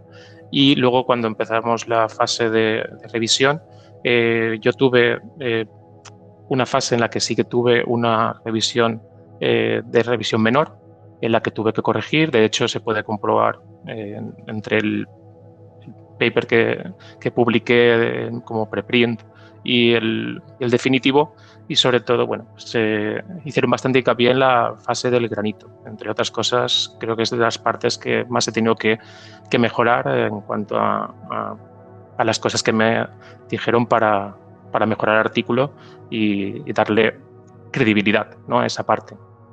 Pero bueno, también otras partes también me dijeron que cambiara o hiciera otros, añadiera cosas para que realmente se entendiera, pero siempre en positivo, siempre para añadirle valor al artículo. De hecho, tiene más páginas. Evidentemente, no me hicieron quitar cosas, me hicieron añadir cosas de la primera versión a la última. Y sí, 9 meses de espera, así que sí, es un camino largo y mientras tanto vas pensando cosas nuevas que no pusiste también, así que... Vicente Rosell, ya como última pregunta, lo decíamos antes, has publicado tu trabajo en Nature, en esta revista NPJ Heritage Science. ¿Cómo ha tomado la comunidad internacional, por los comentarios que has recibido de otros colegas, de otros expertos, esta nueva propuesta para la construcción de la Gran Pirámide en este caso? Sí, pues bueno, en las últimas 2 semanas lo que he visto es que se ha estado publicando en medios internacionales la noticia, y bueno, yo lo que estoy viendo es una no aceptación, evidentemente, sino simplemente que están explicando que es posible que se construyera la pirámide a partir de la fuerza humana, la gestión, el esfuerzo, la planificación, no solo por el modelo en sí, que de alguna manera puede ser la rampa o puede ser cualquier otro modelo, es que los egipcios, antiguos egipcios, eran capaces de organizarse sin tener que utilizar máquinas extrañas ni platillos volantes, ¿no?, ni nada así. Bueno, sí, ni aliens, exacto. Era posible construirla correctamente con los materiales que hoy en día conocemos. Eso no quita que si en un futuro se descubre algo más, pues se puede aplicar y ya está. Pero básicamente he interpretado que en la mayoría de artículos estaban aceptando como posibilidad que se construyera en tiempo con la gestión humana de los recursos que tenían en aquel momento y los conocimientos, lo cual me parece positivo, independientemente de lo que sea el modelo de rampa en el borde, que visualmente, también hay que decirlo, si cuando entréis en el artículo veréis que es bastante intuitivo en cuanto a entenderlo, porque nada más ves una imagen de las rampas también se entiende. Entonces eso también ha ayudado a que digamos que la comunidad esté al tanto de este modelo, y al mismo tiempo, bueno, pues también hay gente que dice que ya ha visto lo mismo, que esto ya es otro modelo más, otra teoría más, y evidentemente es otra teoría más hasta que no se demuestre, o hipótesis más hasta que no se demuestre. Con eso es verdad, y siempre nos apoyamos cada uno lo que hacemos en lo que han hecho otros, seguro, como he dicho, pues Houdin o otros que han hecho teorías de rampas en espiral. Pues al final no es más que una añadido más, una fase más yendo hacia la posibilidad de conocer finalmente en algún momento cuándo podría ser que tuviéramos ese conocimiento, aparte de que con experimentos que se hagan o en un futuro, o si los arqueólogos encuentran más pruebas, eso será que realmente añadirá una solución si no definitiva, más clara. Es un paso más hacia la posible solución. Y este marco computacional lo que ayuda es que si se encuentra una solución o una nueva prueba, lo que va a poder permitir es que los investigadores, como es de código abierto también, puedan implementarla, puedan estudiarla, puedan representarla y puedan contrastarla, ¿vale? De manera que creo que esa es la mayor contribución que se podría hacer de cara al futuro. Desde luego, si recordemos el título, un marco computacional para evaluar un modelo constructivo de la Gran Pirámide con rampas múltiples y aristas integradas, publicado por NPJ Heritage Science del grupo de la revista Nature. El artículo está en inglés, pero vamos a colocar, como digo, en las redes sociales el acceso porque es de código abierto para poder leerlo, entenderlo y apreciar el trabajo de nuestro invitado, ingeniero informático Vicente Rosell Roig, que nos ha atendido aquí los últimos minutos en Ser Historia. Vicente, como siempre, muchísimas gracias una vez más por habernos ayudado a hacer un poquito más de historia. Gracias a vosotros, encantado.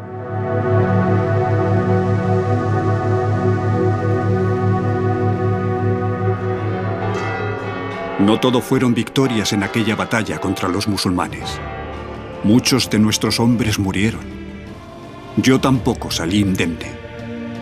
Un arcabuzazo enemigo me hirió la mano izquierda dejándomela inservible. Desde entonces me llaman el Manco de Lepanto, aunque no me ha impedido seguir escribiendo. Y vive Dios que mereció la pena. Ser Historia con Nacho Ares. Todo lo que quisiste saber de la historia, la madrugada del sábado al domingo en la cadena SER.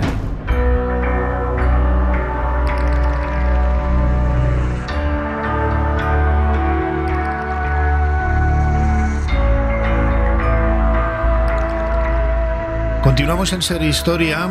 A continuación, los próximos minutos los vamos a dedicar a nuestra sección de Historia de la Ciencia 2.0 con nuestro compañero Pablo Arias, como hacemos cada pocas semanas. Pablo, bienvenido de nuevo a Ser Historia. Bien hallado, Nacho, como siempre. Ya sabes que esto me siento como en casa. Muchas gracias. ¿De qué nos querías hablar hoy? ¿Quién es el científico, el protagonista de la historia que nos quieres proponer hoy? Pues ahora te lo cuento, pero como bien sabes, cuando empezamos esta sección no queríamos desvincular de ningún modo los protagonistas de la ciencia con la historia y sobre todo con sus propios ciclos personales. Cada uno de nosotros pertenecemos a una etapa de la historia y somos hombres y mujeres de nuestro tiempo, y en esta ocasión vamos a hablar de el padre de la física cuántica. A ver, tíos en la física cuántica hay muchos, porque muchos han desarrollado esa teoría, pero padre hay solo uno, y es el grandioso Max Planck. Bueno, pues cuéntame, ¿quién fue Max Planck? Pues vamos allá, vamos a la parte biográfica. Max Planck nació en 1858 y falleció en 1947. Fue un físico alemán. Fue galardonado con el Premio Nobel de Física en 1918. Muy joven, la creación, ¿no? Por lo que veo. Sí. Un crío. Pues mira, a las cuentas con... A ver, me he perdido con 58, con 56 años. Uh-huh. No, con 60 años, perdón. 60, bueno. Con 60 años, que me equivoco. Vale, sí, muy jovencito. Y sobre todo has de pensar otra cosa, Nacho, que los premios Nobel comienzan en 1901. Es decir, que fue el 17º Premio Nobel de Física. Y sobre todo con una teoría que estaba empezando en esos instantes. Ya digo, él es el padre. Continúo. Fue galardonado por la creación de la mecánica cuántica y es considerado el fundador de la teoría cuántica. Como dije antes, tíos, la física cuántica tiene muchos, pero padre tiene uno. Quiero decir, en un instante, solamente en la cabeza de uno, que fue de Max Planck, cupo esta teoría en sus orígenes. Uh-huh. ¿Y en qué consistía este hallazgo y su aporte a la física? Pues bueno, vamos a ver si lo exponemos de un modo simple, aunque se quejen a algunos de mis compañeros por el modo en el que lo voy a decir. A ver, a finales de 1900, Max Planck, en la Sociedad Alemana de Física, presentó públicamente un descubrimiento. que es el que voy a contar. Y he de decir que este descubrimiento fue como una solución, digamos, matemática, a algo que no entendíamos de radiaciones. En algunas radiaciones no entendíamos el comportamiento con altas frecuencias y el comportamiento con bajas frecuencias. Entonces, matemáticamente, Max Planck encontró una solución diciendo, bueno, si todo fuera así, como voy a describir ahora, todo funcionaría. ¿Y qué era el así? El así era que la energía de una radiación es igual a una constante muy pequeñita, que llamamos constante de Planck, muy pequeñita por la frecuencia. Dicho de otro modo, radiaciones con frecuencia mayores tienen energía mayor y radiaciones con frecuencia menor tienen energía más pequeñita. ¿Qué quiere decir esto? Quiere decir que la radiación no puede ser emitida de forma continua. Es emitida por paquetitos muy pequeñitos que llamamos cuantos. Y cada uno de esos pequeñitos en una radiación electromagnética corresponde a un fotón. Yo no puedo tener la energía de medio fotón. Tengo la de 10 o la de 12, pero no la de 11,5, por ejemplo. Si son unidades enteras, por así decirlo, ¿no? ¿Y todo esto para qué servía? Pues espera, que voy a hacer una comparación que aquí sí que me van a matar, pero es verdad. A ver, tú imagínate que decimos, bueno, pues un océano se compone de gotitas, ya, pero es que en cada gotita se compone de muchas moléculas de agua. Digamos que la unidad base es la molécula de agua, para el agua. Es decir, no puedes tener media molécula de agua. Bien, pues esto en cuanto a la energía, pues ¿para qué sirve? Pues mira, este descubrimiento ya desarrollándolo un poquitín más, digamos que desde ese instante ya nada en la física fue igual. Fíjate la importancia, Nacho, es que nada, pero nada de lo que tenemos hoy en día habría sido posible sin esa revelación. Tecnología, por ejemplo, nada de teléfonos móviles, ordenadores, viajes al espacio, como hemos ido a la Luna y hemos vuelto ahora, aeronáutica, maquinaria sanitaria, es decir, todas las tomografías que nos hacen un TAC, que nos van a hacer un escáner, que tal, no habría sido posible sin eso. He de decir también que Planck llegó a esa conclusión, bueno, más bien solución, como he dicho antes, pero él no se lo creía del todo. Él decía, bueno, esto es para que funcione. En física, los físicos decimos que la física es la ciencia del como sí. Nosotros estudiamos la naturaleza y queremos saber cómo se comporta. Y decimos, bueno, si esto fuera así, pues bueno, funciona y lo entendemos. Pues eso es lo que él hizo. ¿Qué sucede?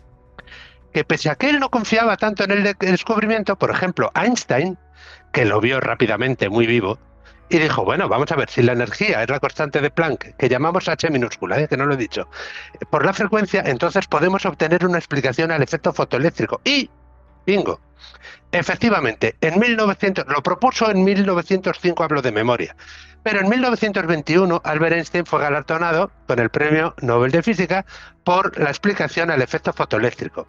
Y fíjate, fueron 3 años después solo del descubrimiento de Planck. Es magnífico este descubrimiento. Además existe, bueno, la importancia del hallazgo no solamente es por el premio Nobel que se le dio en el año 1918, sino también por el instituto, ¿no? Que es quizás por lo que más suena a la gente, el Instituto Max Planck, que cuando me comentaste el otro día yo lo conocía únicamente por este instituto.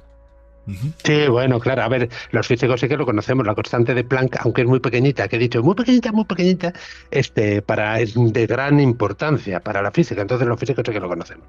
Pero en el mundo sí, en el mundo se conocen los institutos Max Planck, y he de decir que están regidos por una sociedad sin ánimo de lucro que lleva su nombre, Max Planck, y habrá unos 80 institutos en todo el mundo, la mayoría en Alemania, pero también hay en otros sitios de Europa y en Estados Unidos. Hay que decir, para orgullo patrio nuestro, que 2 de estos institutos están dirigidos por españoles. En primer lugar, bueno, Ignacio Cirac, que es uno de los creadores de la computación cuántica y que es nuestro máximo candidato a premio Nobel en física. Y el segundo es Ángel Rubio, que dirige un instituto Max Planck que está dedicado a la investigación en nanotecnología, y Ángel Rubio fue compañero de la sección de física de la Facultad de Ciencias de Valladolid, y a ambos hombre, les deseamos todos los éxitos posibles. Desde luego, los españoles siempre aportamos mucho, ¿no?, en el mundo de la física, de la ciencia, aunque parece que estamos en un segundo plano, pero haciendo bastante ruido, ¿no? Y luego, claro, todos estos hallazgos de Max Planck tienen también su reflejo en el contexto histórico, todo lo que sucedió en aquella época, sobre todo en la primera mitad, ¿no?, del siglo XX, que es cuando desarrolló su trabajo. Pues imagínate, le pasó a todos los alemanes, bueno, a todos los europeos, a gran parte de los europeos, no todos los países, pero sobre todo a los de la Europa Central. Alemania, Francia, Gran Bretaña están sometidos, a un periodo en el que tienen las dos guerras mundiales. Los alemanes de un modo más trágico, por así decirlo. Hay que decir que desde el punto de vista ya humano, eso tronca, los alemanes tronca una generación, tronca todas las familias, tronca... Mira, decía Mario Benedetti, uruguayo, decía que, con la dictadura militar en Uruguay, que es pequeñica y demás, decía que los milicos vinieron y los milicos se fueron. Pero lo que no quitaron nunca es la desconfianza en el barrio ya. La gente no se fía unos de otros, y eso es lo que pasó en la sociedad alemana. Voy a decir una cosa divertida antes de la historia trágica de Max Planck, y luego otra. Y lo empiezo haciéndote una pregunta. ¿Tú tenías claro que ibas a hacer historia y que ibas a ser egiptólogo? Pues sí, fíjate, yo soy un poco rara avis. Desde los 13 años yo tenía metido en la cabeza que quería dedicarme a la egiptología, sí, fíjate. Vale, porque yo no. Vamos a ver, sí y no. Yo quería, en mi caso particular, yo quería ser físico, yo quería ser capaz de entender cómo funciona el mundo, pero también, claro, yo le tenía mucho respeto a los estudios y no sabía si yo iba a ser capaz, y tenía un plan B, que era ingresar en la escuela de pilotos. Pues bien, algo parecido le pasó a Max Planck. Venía de una familia de profesores de universidad más dedicados al derecho, tíos, abuelos y demás, y claro, Max Planck, como no sabía qué estudiar, se le daba muy bien la música, de decir. No sabía qué estudiar, entonces hizo algo que yo también hice. Junto con otro compañero fui a la Facultad de Físicas a entrevistarme con un profesor de físicas cuando yo estaba en COU, antes de entrar en la universidad, para ver cómo iba. Y la verdad es que salimos con el alma en los pies, porque nos empezó a decir que no, que era muy difícil, que seguro que no íbamos a ser capaces, que había que ser muy inteligente, muy constante, y que no nos veía a nosotros ahí con pinta. He de decir que el otro compañero es profesor de físicas de la universidad ahora. Pues bien, esto le pasó a Max Planck y consultó con un profesor de física de la universidad y le dijo taxativamente que mira, que no merecía la pena estudiar física porque todo ya estaba descubierto y ya quedaba muy poco por hacer. Fíjate, Nacho. Estaba con un ojo, ¿no? Ojo avizor aquí, que era un lince el tío, ¿eh? Pero lo que sí que es cierto, lo decías ahora, lo anunciabas, ya para ir acabando, tenemos apenas un par de minutos, Pablo. La vida, ¿no?, de Max Planck, pues estando en la Alemania en la primera mitad del siglo XX, pues las dos guerras mundiales y sobre todo el nazismo, ¿no? Es que ahora viene la parte peor. Es decir, Max Planck sobrevivió a sus 4 hijos, 2 hijos y 2 hijas. Los 2 primeros combatieron en la Primera Guerra Mundial con Francia. Uno falleció y el otro fue hecho prisionero. Luego, salió de esa el prisionero. Y ahora bien, las 2 hijas, que eran mellizas, una falleció un año antes de que le concedieran el Nobel y la otra después. Bien. Pero es que ahora vamos a 1933, con el auge del nazismo y la llegada de Hitler al poder, porque le trastoca toda la vida de Planck. Es decir, en 1933 es nombrado canciller Hitler. Einstein estaba fue de viaje a Estados Unidos ese mismo año y decide no regresar a Alemania, habida cuenta de la persecución creciente entre judíos. Y eso que Einstein, tenía pasaporte suizo. Esa decisión no le gusta a Planck, porque intuye que no ayuda a sus colegas científicos judíos y está solo en la defensa de los científicos, ya te digo, de origen judío, y decide interceder y reunirse con Hitler para defender la presencia de los científicos judíos en los diferentes institutos en interés de Alemania. Piensa, Nacho, que Alemania en aquel entonces era el número 1 mundial en investigación, en ciencia. Hitler no le hace ni caso y empieza a deportar científicos judíos. como lo hizo. Pero el siguiente golpe es al año de la subida de Hitler al poder, que es la noche de los cuchillos largos. En esa noche, más de 80 dirigentes, personas principales, fueron asesinadas por las SS. Luego, bueno, la lista es mucho mayor, pero entre ellas está, que no se puede entender, bueno, sí, ellos sí que lo entienden, está von Schleicher, que era amigo de Planck y que era el anterior canciller a Hitler, y era militar. Es decir, el que precedió a Hitler como canciller de Alemania era Schleicher, y lo asesinaron junto con su mujer en casa. Entraron, los asesinaron y claro, para Max Planck, que era amigo personal, pues eso fue un palo enorme. Hay que decir que el hijo que salió de ser prisionero en la Primera Guerra Mundial, Erwin Planck, fue secretario de Estado con el canciller Schleicher. Y bueno, la presión al mismo Planck aumenta y poco a poco se ve sometido a hablar favorablemente sobre el Führer, realizar el saludo fascista, así hasta que en 1944 su hijo, Erwin Planck, fue detenido, juzgado y condenado a muerte por participar en el complot del 20 de julio de 1944 en el Plan Valkyria para asesinar a Hitler. Planck fue a suplicar al Hitler que tuviese piedad con su hijo, que tanto había trabajado por el pueblo alemán, y es verdad, pero estas súplicas fueron en vano, y en enero de 1945, Erwin Planck, hijo de Max Planck, fue ahorcado. Max Planck se derrumbó. No sabía cómo vivir, se había quedado sin familia, y a partir de entonces se ensimismó en que sus trabajos fuesen cada vez más excelsos. Esa fue sus esperanzas en los últimos días de su vida. Yo, por mi parte, decir que muchas gracias, Max, por tus contribuciones para que los que vinimos después tuviésemos una vida mejor. Gracias a tus esfuerzos, y como no es de otro modo, este capítulo va dedicado a ti y a tu memoria. Desde luego que sí, la memoria de Max Planck, más allá de su labor científica, pues nos quedamos también con esa labor humana para intentar integrar a todos, más allá de pensamientos, de religiones, de creencias, de todo. No lo consiguió, pero sí que lo consiguió realmente, porque su memoria está ahí, y la memoria de otros que fueron contra él, desde luego que de esos no nos acordamos absolutamente nada. Pablo Arias, compañero, muchísimas gracias una vez más por habernos ayudado a hacer un poquito más de historia. Pues muchas gracias de nuevo, Nacho, por ayudar a difundir la ciencia.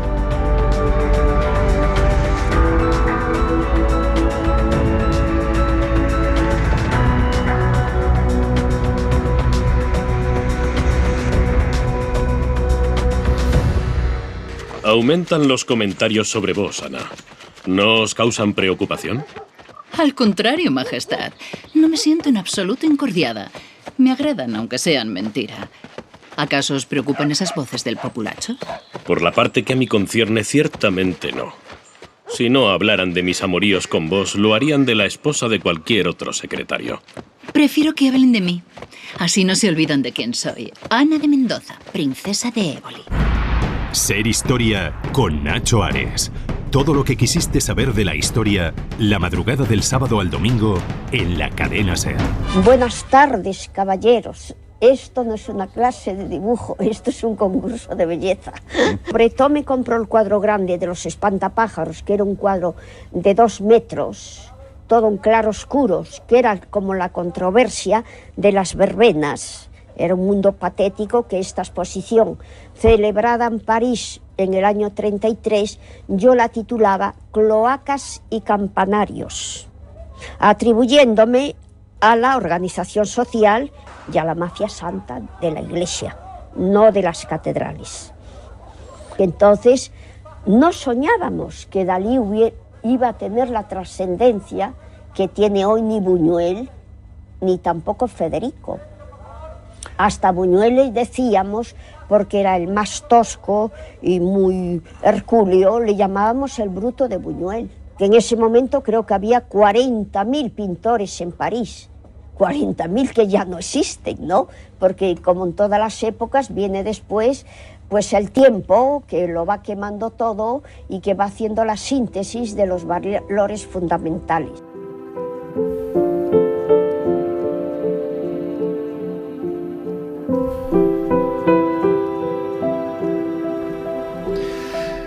Era la voz de una pintora extraordinaria, Maruja Mayo, en una grabación de televisión española del año 1980 del programa A Fondo.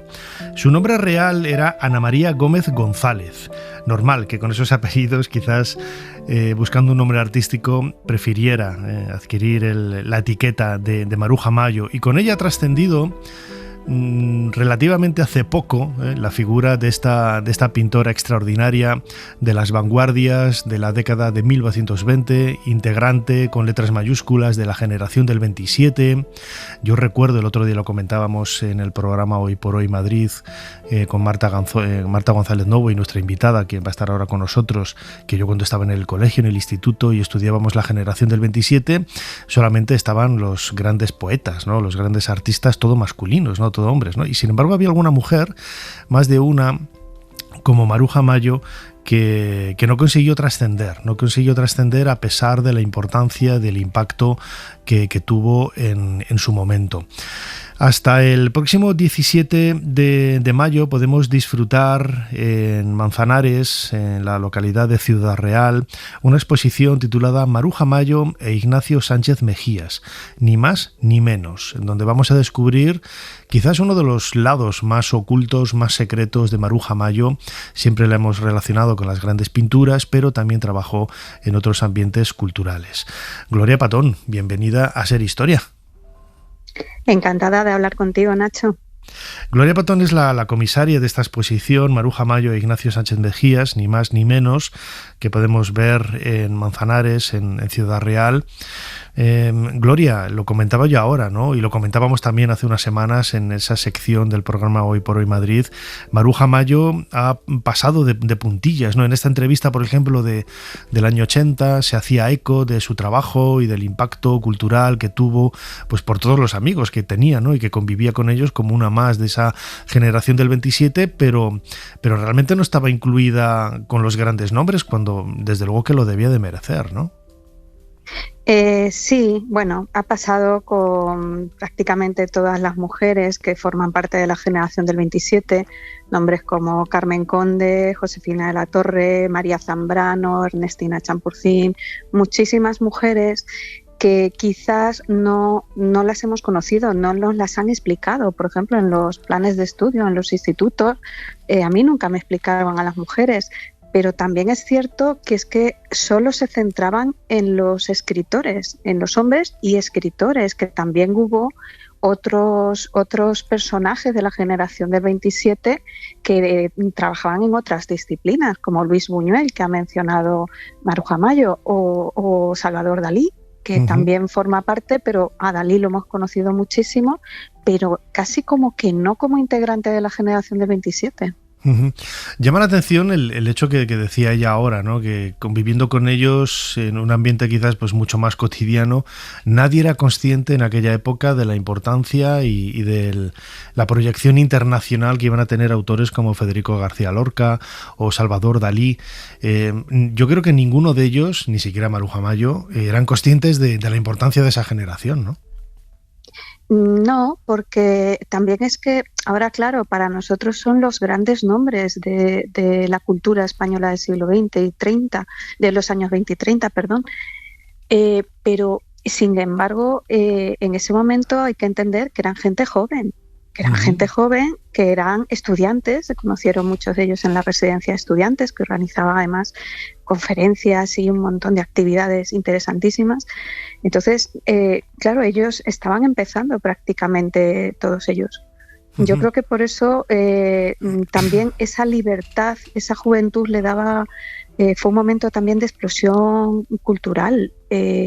Los años 20, entonces claro, les daba la total libertad para crear y quizás era por esa juventud, no le tenían miedo a nada. Además, yo creo que hubo varios focos, ¿no? de importancia. Uno de ellos era Madrid, también lo hemos escuchado, París. Maruja Mayo hablaba de 40.000 pintores, ¿no? Seguramente estaba exagerando lo de 40.000 tal, ¿no? Seguramente eran muchos menos, pero en cualquier caso eran unos cuantos, ¿no? Y no todos trascendieron, pero en el caso de Maruja Mayo, ella pudo coincidir en París y trabajar con los mejores e inspirar incluso a los mejores, como Magritte, ¿no? El belga. Sí. Además, allí conoció a gente como Picasso y a los integrantes del movimiento surrealista. Por ejemplo, el padre del surrealismo lo hemos escuchado de su boca, que le compró una de sus obras, El espantapájaros, y es una obra además un poco difícil de interpretar. Es una época muy oscura, como yo decía, casi campanarios lo llamó, y es una época un poquito oscura para ella. Acaba de tener una ruptura sentimental, se había trasladado a París para estudiar precisamente escenografía, había conseguido una beca y quería estudiar escenografía. Entonces, allí en París, claro, ella se rodeó pues de todos los artistas, porque ella siempre trabajó en el arte y vivió de su arte. Uh-huh. Además, siempre la hemos pintado, mejor dicho, la hemos descubierto en la pintura a Maruja Mayo. Una pregunta, abrimos un paréntesis. ¿Cuándo y por qué se cambia el nombre de Ana María Gómez González a Maruja Mayo? Pues no te lo puedo decir, Nacho, pero yo supongo que lo que has comentado, quizás sus apellidos eran muy normales y cogió el segundo apellido, creo que de su padre. Y de hecho su hermano, que también era escultor, Cristino Mayo, también cogió el apellido, quizás para significarse un poquito más. Uh-huh. Sí, era muy teatrera, Maruja Mayo. Desde luego, ¿no? Le gustaba mucho resaltar entre la multitud, entonces quizás por eso. Claro, fíjate, el otro día viendo la entrevista de la que hemos extraído ese fragmento de Televisión Española del año 80, del programa A Fondo, tú la ves y ya era mayorcita, tenía 78 años, sí. Recordemos que nació en 1902 y falleció en 1995, pero aparece muy llamativa, iba a decir como un semáforo, sí. Porque le gustaba el color. Yo creo que a ella incluso no le importaría que se dijera que era como un semáforo, porque le encantaba el color, le encantaba lo que tú dices, ¿no? Llamar la atención, y yo creo que eso es un poco también una de sus señas de identidad. Y decías ahora que era muy teatral, ¿no? Y poca gente sabía o era consciente de que ella precisamente había trabajado mucho en el teatro como artista, creando esas representaciones, esos diseños para la ropa, los figurines, y ahí intercaló momentos muy intensos con Ignacio Sánchez Mejías, el torero, uno de los mecenas más importantes de la década de 1920, de la cultura, del teatro, y ese precisamente es el corazón, ¿no? El núcleo de la exposición que podemos ver en Manzanares, ¿no? Sí. A ver, Maruja Mayo es verdad que lo hemos comentado en alguna ocasión, el momento de la generación del 27 hay que entenderla como una generación, un grupo de amigos y en diferentes disciplinas. El otro día comentábamos que bueno, es muy parecido quizás a la época de la movida, en los años 80 y 90, pues a lo mejor es eso, también la generación del 27, muchas disciplinas en las que se unían. Y Maruja Mayo, una de los trabajos que hizo, en un primer momento estaba muy basado en esa teatralidad, en la escenografía. Ella trabajó junto a Rafael Alberti, de la que fue pareja, en algunas escenografías.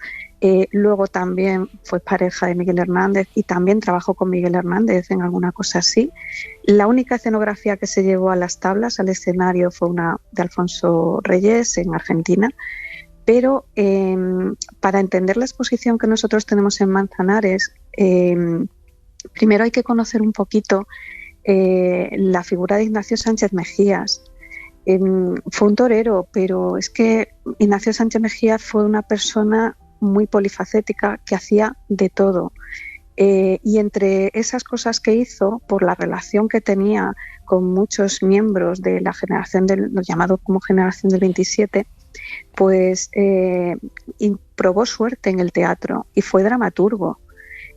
Además, sus obras de teatro se pueden encuadrar en teatro de vanguardia. La que tenemos ahora en Manzanares, con los figurines y la escenografía de Maruja Mayo, es teatro de magia, un teatro muy espectacular en el que todo todo el escenario tiene que ser un todo con la obra, con el texto y con los actores, la iluminación, los decorados, el vestuario, todo tiene que resaltar y sobre todo el vestuario tenemos que conocer el personaje simplemente por cómo viste prácticamente. Uh-huh. En este contexto, Ignacio Sánchez Mejías había estrenado ya 2 obras de teatro en 1928. Además, la primera que estrenó es prácticamente la primera obra de teatro que habla de psicoanálisis de Sigmund Freud en España. Es una cosa bastante extraña. Pero él seguía creando y escribe una obra de teatro que titula Ni más ni menos. Es una obra de teatro que habla de metafísica, habla del bien, del mal, porque el personaje principal trasciende al otro mundo y se descubren un montón de aspectos de celestes, aparecen ángeles, demonios.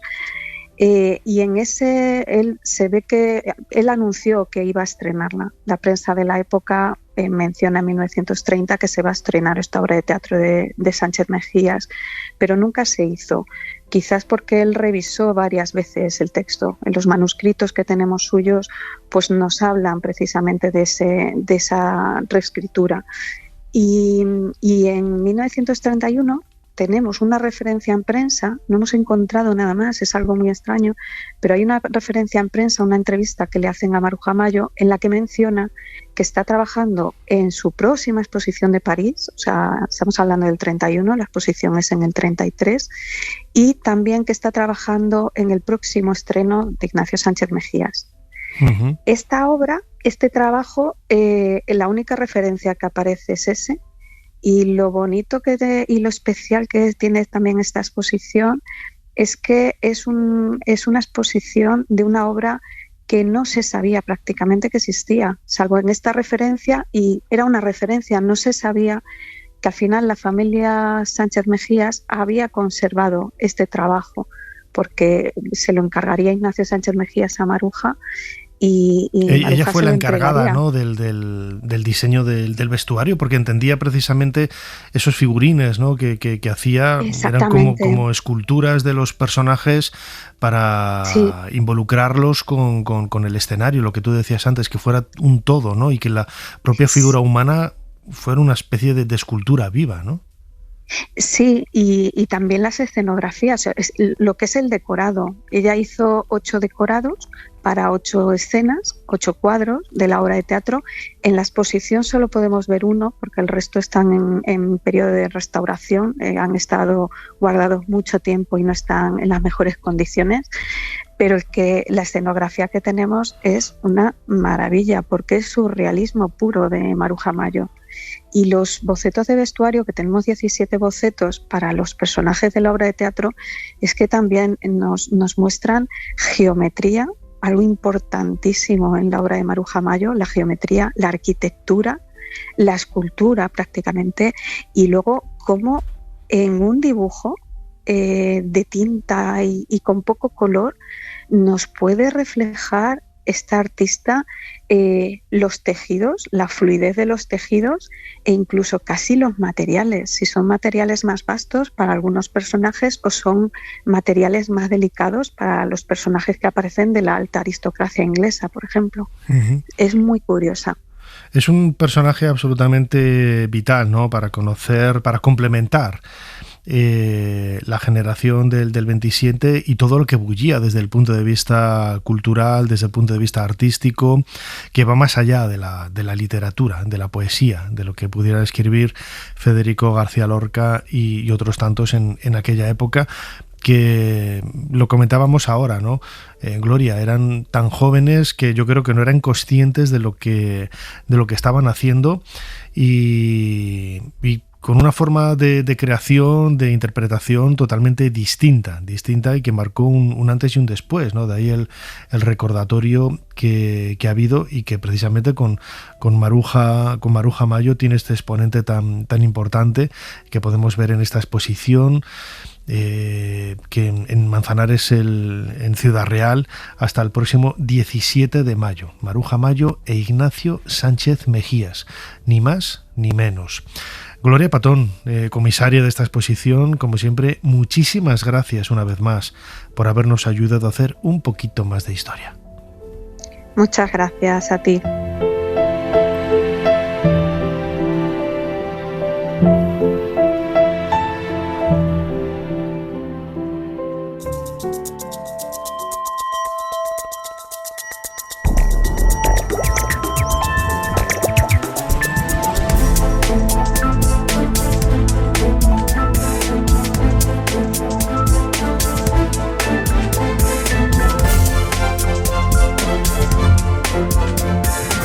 Llegamos al final de nuestro programa de hoy. Recordad que lo podéis volver a escuchar completo a través de los podcasts, especialmente en Ser Podcast, o con más atención quizá y más fácil de encontrar en otras aplicaciones como iVoox, Google Podcast, Amazon, etcétera, etcétera, etcétera. Fermín Agustí, como siempre, ha estado en la producción del programa, Ana Caballero controlando las redes sociales, Chubi Rodríguez a los mandos de esta máquina del tiempo desde el punto de vista técnico, y delante del micrófono vuestro humilde servidor Nacho Ares. Les dejamos con más cultura aquí en esta madrugada de la cultura y del saber en la cadena SER, con un montón de programas dedicados a la literatura, al cine, a la música, un montón de cosas, no os lo podéis perder. Hasta la semana que viene.